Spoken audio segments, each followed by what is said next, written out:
If you've never been to the Florida Keys, you might expect to see beautiful stretches of white, sandy beaches here, but that isn't really the case.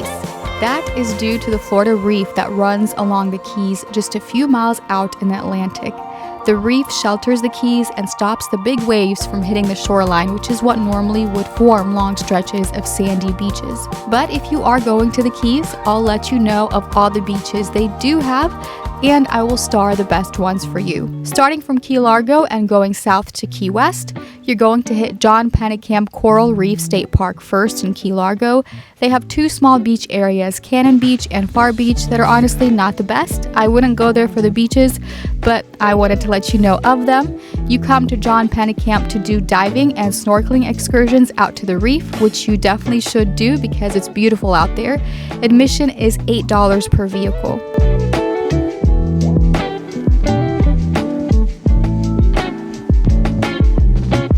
Next is Founders Park in Isla Mirada. It's a small, quiet, pretty nice little beach, perfect for a beach day with the family. Any guest staying in Isla Mirada resorts, hotels, or rental properties are eligible for free use of Founders Park by providing proof of stay. Non-resident park entry fee is $8 per person.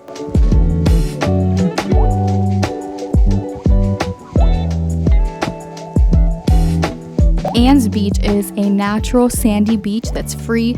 The park has 2 parking lots and restrooms connected by 1,300 feet of boardwalk that winds through the mangroves.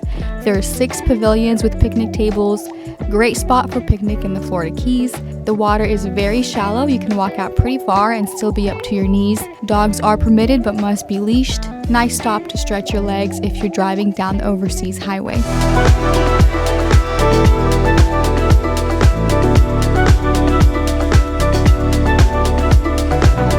Hammock State Park has a small beach as well. Admission fee is $4.50 per person, $6 for 2. Each additional person is 50 cents extra.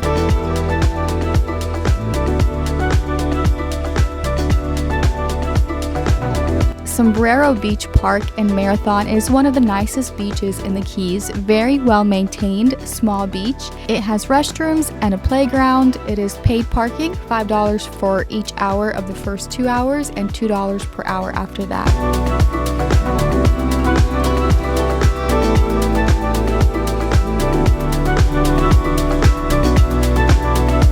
The best beaches in the Florida Keys are at Bahia Honda State Park. It's the most popular park in the Keys. After you enter, you can turn left or right. There are 2 beaches on the right, Loggerhead Beach on the Atlantic and Calusa Beach in the Florida Bay with stunning views of the old railroad.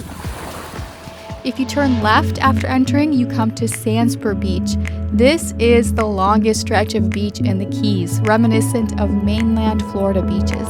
It's funny because we've been coming to Bahia Honda for a few years and we just never turned left until this year to find this huge beach in the Keys. Admission is $8 per vehicle.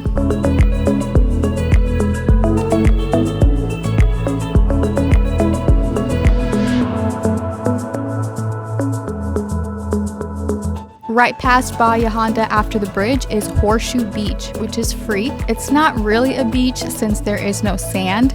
It's all limestone, coral, rock. The limestone was dug out and now there is some awesome marine life here, so it's great for snorkeling around the edges. It's pretty deep too, so it's good for diving. I heard there is an ambulance at the bottom.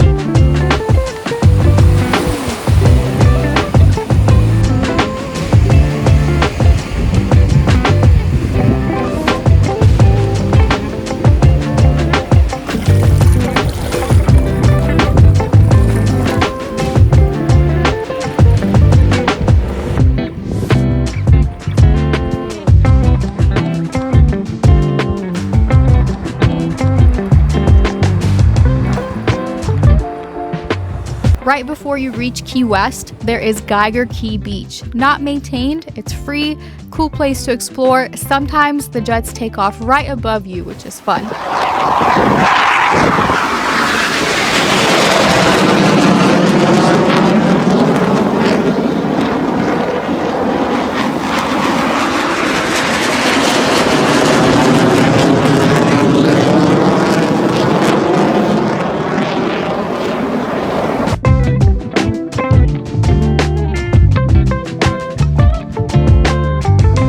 Finally, we've reached Key West, which does have some of the best beaches in the Keys.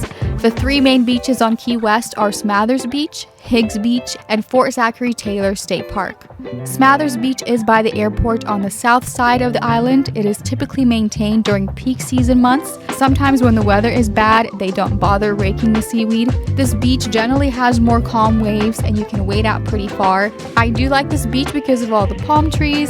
It is by the airport, so sometimes the planes taking off are pretty loud. Currently, the city is making a new sidewalk and road in front of the beach, so parking is free, but typically it's paid parking. Higgs Beach is also on the south side of Key West, similar to Smathers Beach.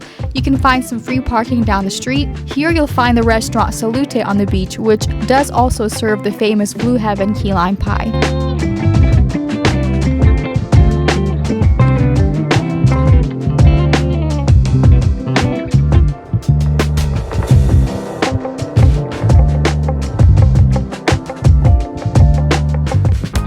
Fort Zachary Taylor State Park is on the west side of the island. To some, this is the best beach in Key West. The waves can be more rough here. Admission is $4.50 for one person, $6 for two, and each additional person is 50 cents. I definitely recommend water shoes here because of the coral. It's more of a rocky beach. When the waves are calm, it's good for snorkeling. We typically choose which beach to go in Key West based on the wind direction that day. If it's blowing from the south or east, we'll go to Fort Zachary Taylor. If it's from the west or north, we head up Smathers Beach. That way, even if it's windy, which it can be in the winter, you can still have a nice beach day.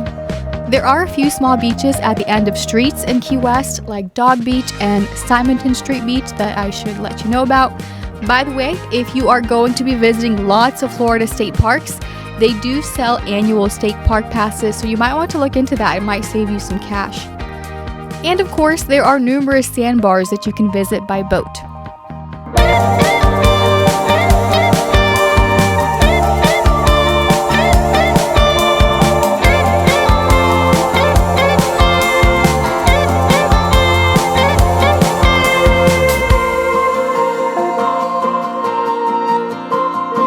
These are all the beaches of the Florida Keys. If you found this video helpful, please leave a like. It does help us out.